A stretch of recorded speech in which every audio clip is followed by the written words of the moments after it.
नमस्कार शेतकरी बंधू आणि भगिनींनो, पायलट ॲग्रोच्या यूट्यूब चॅनलमध्ये आपल्या सर्वांचं स्वागत आहे. तर आज आपण आले पिकामध्ये येणाऱ्या वेगवेगळ्या रोगांबद्दल माहिती घेणार आहोत. तर याच्यामध्ये दुसरा आणि सगळ्यात महत्त्वाचा जो रोग आहे तो म्हणजे जीवाणूजन्य मर. तर ही जी काही जीवाणूजन्य मर आहे ही आपल्या प्लॉटमध्ये मातीत असणारा जो काही उच्च ओलावा आहे त्याचबरोबर उच्च तापमान या परिस्थितीमुळे आपल्या प्लॉटमध्ये येत असतो. तर हा जो काही रोग आहे हा आपल्या प्लॉटमध्ये रायझोक्टोनिया सोलनेसरम या बॅक्टेरियामुळे म्हणू किंवा या जीवाणूमुळे आपल्या प्लॉटमध्ये येत असतो. तर हा जो काही रोग आहे हा आले पिकामधला सर्वात गंभीर रोग आहे आणि या रोगामध्ये काय होतं तर आले पिकाची जी काही पानं आहेत ही आपल्याला त्या ठिकाणी सूर्यास्ताचा जो काही रंग असतो त्याप्रमाणे आपल्याला दिसत असतात आणि ह्या पानांच्या जी काही कडा आहेत त्या मागच्या बाजूने आपल्याला वळलेल्या दिसतात. त्याचबरोबर जे काही आपलं आले पिकाचं बेट आहे हे त्या ठिकाणी संपूर्णपणे कोमेजून जातं.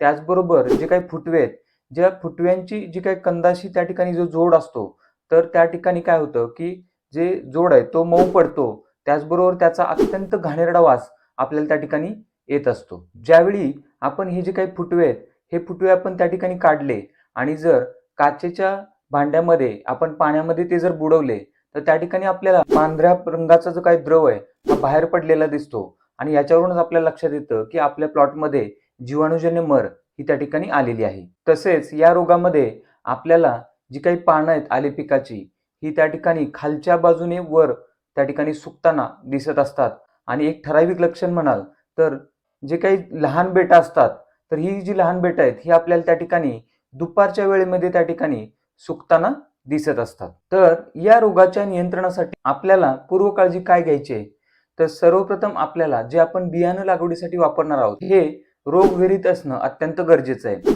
त्याच्यानंतर ज्या जमिनीत आपण लागवड करणार आहोत ती जमीन जी आहे ही निचऱ्याची असणं अत्यंत गरजेचं आहे. त्याच्यानंतर जे काय आपण बियाणं लागवड करणार आहे त्या बियाण्याला आपल्याला त्या ठिकाणी बीज प्रक्रिया करणं अत्यंत महत्वाचं आहे.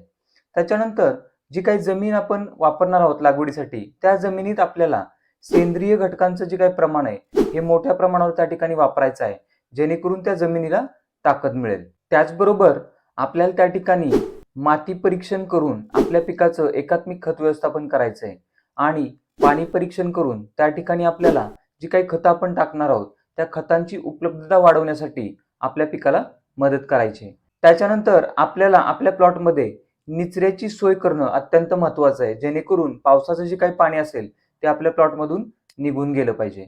त्याच्यानंतर आपल्या प्लॉटमध्ये आपल्याला तणांचं जे काही प्रमाण आहे हे वेळोवेळी त्या ठिकाणी तण नियंत्रण करून नियंत्रित करायचं आहे आणि आपल्या प्लॉटला त्या ठिकाणी स्वच्छ ठेवायचं आहे. त्याचबरोबर आपण आले पिकाची लागवड करत असताना त्या जमिनीमध्ये ही धान्य पिकांबरोबर फेरपालट करायची आहे. तर अशा पद्धतीने आपल्याला पूर्व काळजी घ्यायची आहे. तर ज्यावेळी आपल्याला या रोगाचं नियंत्रण जैविक पद्धतीने करायचं आहे त्यावेळी आपल्याला काय करायचं आहे तर सुडोमोनास फ्लोरोसन्स किंवा बॅसिलस सबटिलिस हे जे काही बॅक्टेरिया आहेत या बॅक्टेरियाचं आपल्याला त्या ठिकाणी 5 ग्रॅम किंवा 5 मिली प्रति लिटर पाणी या प्रमाणात आपल्याला घ्यायचं आहे आणि आपल्याला प्लॉटमध्ये त्या ठिकाणी आळवणी किंवा ड्रीपद्वारे वापरायचं आहे. त्याचबरोबर ज्यावेळी आपण रासायनिक पद्धतीने या रोगाचं नियंत्रण करणार आहोत त्यावेळी आपल्याला काय करायचं आहे तर कॉपर ऑक्झीक्लोराइड 2 ग्रॅम त्याचबरोबर स्ट्रेप्टोसायक्लिन 0.2 ग्रॅम प्रति लिटर पाणी या प्रमाणात घेऊन आपल्याला त्या ठिकाणी प्लॉटमध्ये आळवणी किंवा ठिबक सिंचनाद्वारे याचा वापर करायचा आहे.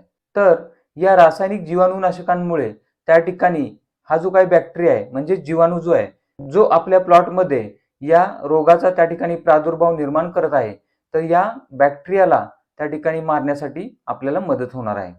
तर याप्रमाणे तुम्ही जर एकात्मिक व्यवस्थापन करून या रोगाचं नियंत्रण केलं तर तुम्हाला 100% त्या ठिकाणी हे यश मिळेल. तर याचप्रमाणे इथून पुढे देखील आपण आले पिकामध्ये येणाऱ्या अजून काही रोगांबद्दल माहिती घेणार आहोत. तर ही माहिती पाहण्यासाठी पायलट ॲग्रोच्या यूट्यूब चॅनलला लाईक करा, शेअर करा, सबस्क्राईब करा आणि हो बेल आयकॉनचं बटन दाबायला विसरू नका. धन्यवाद.